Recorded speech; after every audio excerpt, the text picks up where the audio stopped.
అధికారుల స్థాయి ఒకప్పుడు అంటే నాకు తెలిసి మహాకూటమి ఏర్పడకముందు వైఎస్ రాజశేఖర రెడ్డి సీఎం కాక మునుపు 2004 ఆ సమయంలో అధికారులు అంటే ఎమ్మెల్యేలు భయపడేవాళ్ళు. ఎప్పుడైతే రాజశేఖర రెడ్డి సీఎం అయ్యాడో అధికారులను తన ఇంటి ముందర గుమ్మాన్ని కట్టేసుకున్న కాపల కుక్కలుగా మార్చేసాడు. ఐపీఎస్ ఐఏఎస్ వాళ్ళకి బిస్కెట్లు కావాలి, కక్కుర్తి, దొంగ బిస్కెట్లకు అలవాటు పడ్డారు.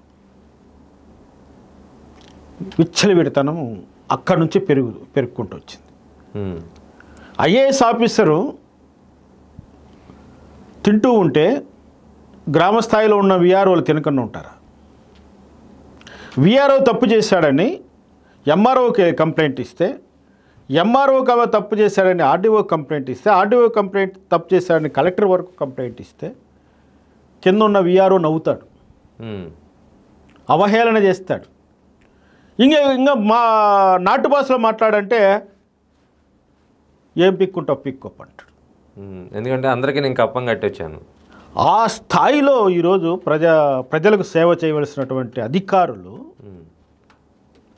తయారైపోతే ఇక ముఖ్యమంత్రి చంద్రబాబు నాయుడు గారు 3 నెలలకు ఒకసారి కూర్చోబెట్టి వాళ్ళకు క్లాస్ పీక్ ఏం ప్రయోజనము?